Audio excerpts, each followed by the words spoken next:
October 28th. I knew, but of course I had to check it out by laying it on the terrain. I strolled by most of the places I had visited yesterday, wondering who else might have figured it out yet. I saw the vicar, and he saw me from a distance, after Tequila had brought her notice of me to his attention in passing. He was just carrying a carton into the vicarage from a wagon, and he stopped to glare. He was still wearing the bandage on his ear. The great detective, Mrs. Enderby, happened to be in a tree in her yard with a pair of binoculars when I passed, and called out to me, "Snuff, please come here." I kept going. The sun was shining intermittently through masses of clouds. Yet more leaves, fallen and falling, were scudding in the breezes. I headed south. Bubo had set up housekeeping in our basement, though he wandered the house with our leave and ate with me in the kitchen.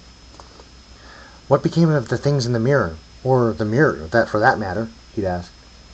So I told him of the story of the attack, following our trip to town, which led into the story of our trip to town. "Wouldn't put it past the vicar," he said. "He's taken many a shot with me with that crossbow of his, and I never did anything to him, except hunt through his dustbin on occasion.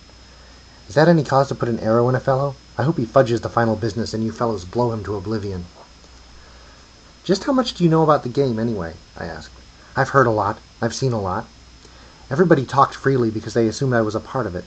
After a time I almost got to feeling I was," he reflected. "I know so much about it."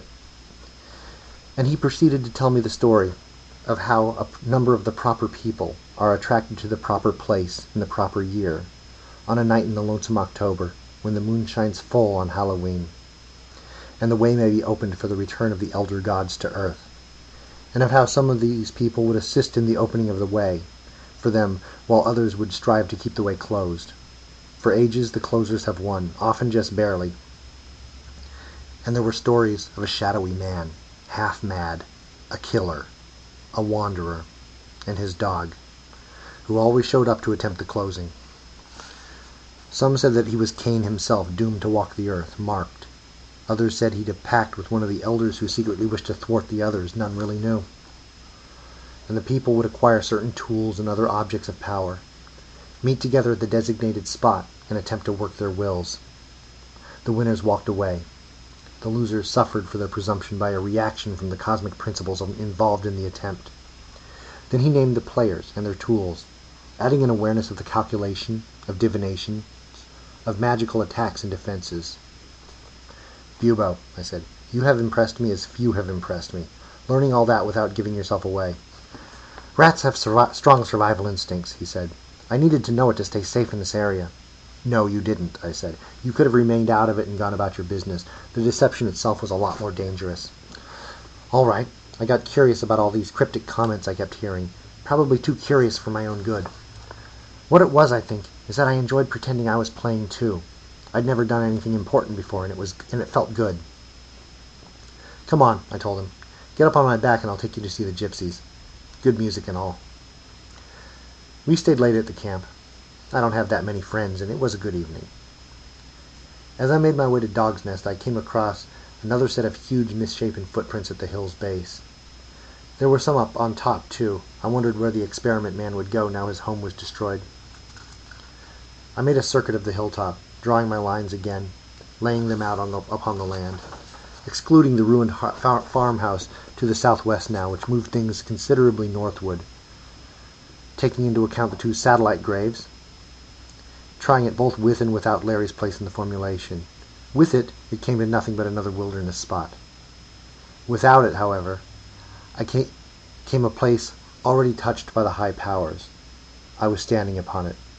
It was here, Dog's Nest, amid its broken circle of stone, where the final act would take place. Larry was just a friend of the court. I threw back my head and howled. The design was complete. On the rock where our earlier adventure had begun, the inscription flared briefly, as if in endorsement. I departed quickly, skipping upon the hill. Midnight. "I found it, Jack," I said, and I told him Bubo's story.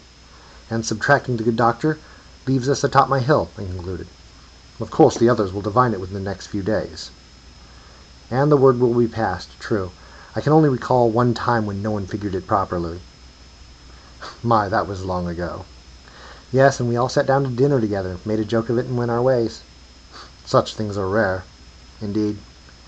I think this will be a close one, Snuff. So do I. And it's been a strange one from the start. This quality may carry through. Oh? Just a feeling. I trust your instincts. We must be ready for anything. Too bad about Jill and Greymalk. I've decided I will stay friends with them to the end, I said. He squeezed my shoulder. As you would. It's not like Dijon, is it? I asked. No. Many odd things have happened this time around, he said. Stiff upper lip, friend. That's how I smile, I said.